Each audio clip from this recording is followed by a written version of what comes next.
Alright,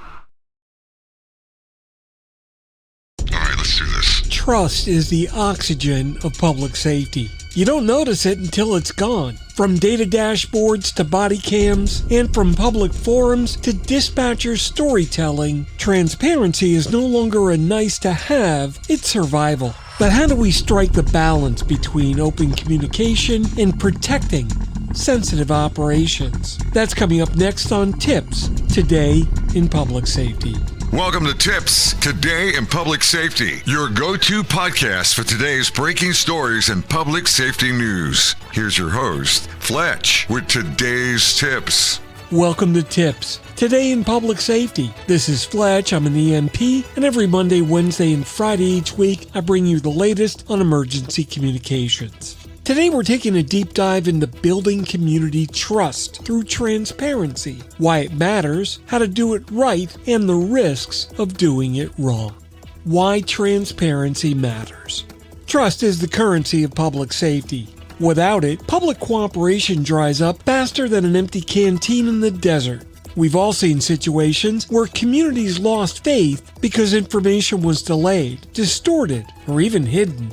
But remember, transparency doesn't erase mistakes, but it does show intent, accountability, and humanity. Proactive versus reactive transparency. It's the difference between saying, here's how we operate and here's the data to prove it, and doing that before a crisis, versus scrambling to explain what you did after the fact. Agencies that wait until something goes wrong are always playing defense. Proactive transparency allows you to set the stage for credibility when the bad days happen. The role of data. Think of public dashboards for calls, response times, and outcomes. Next Generation 911 will bring even more, like video, IoT sensor feeds, and advanced location tracking. But here's the catch. Sharing data builds trust only if it's accurate, understandable, and doesn't violate privacy. Just dumping raw data without context is like handing the public a jigsaw puzzle with half the pieces missing, letting them make it up as they go. Using technology as a trust tool. Using technology like body-worn cameras, CAD dashboards, and AI call triage support can all build trust. But the key is transparency about how those tools are used. An AI that prioritizes calls needs to be explainable. Otherwise, the public's going to think HAL 9000 is deciding whether the emergency matters, or if the pond bay doors need to be opened. Community engagement. Remember that transparency isn't just one way. Programs like Citizens Academies, ride-alongs, even social media Q&As all give the public a little bit of a peek behind the public safety curtain. If the only time that your community hears from you is during a crisis, you're already behind. It's open engagement that makes transparency a conversation and not a press release. Using internal transparency to build external trust. When agency call takers and dispatchers feel like they're out of the loop, guess what? The community eventually feels it too. Internal communication builds a culture where everyone is rowing in the same direction. And when your own people start to trust leadership, the public will notice. But remember, not everything can or even should be shared. Tactical procedures, ongoing investigations, or vulnerable victim details have to stay protected, obviously. But instead of hiding behind no comment, make sure you explain why the information can't be shared. Remember that context keeps you credible, the human side.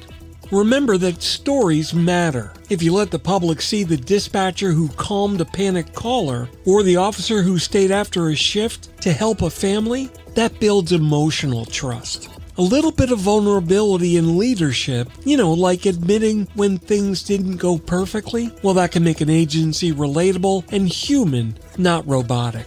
But transparency can't be just a checkbox. It has to be a lifestyle and authentic.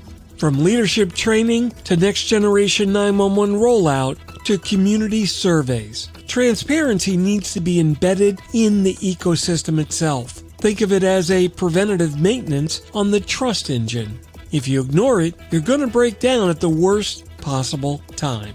That's it for today's episode of TiPS, Today in Public Safety. Thanks so much for listening. For more updates and insights, remember you can follow me on social media at Fletch911. And remember to check out 911tips.com for a complete archive of all of our previous episodes. Stay safe. Thanks so much for listening. And if you're in public safety, thanks for what you do every single day. Take care. We'll catch you next time. You've been listening to TiPS, Today in Public Safety, your go-to podcast for today's breaking stories and public safety news. Hosted by Fletch and available every Monday, Wednesday, and Friday on 911tips.com. That's 911tips.com. Be sure to like and subscribe, and remember to join us each week for the latest on NG 911. I am Spider Harrison, the official 911 voiceover dude. Catch me on Sirius XM on various channels, including 90s on 9, the 10 spot, and on the Weekend Countdown on Hits 1.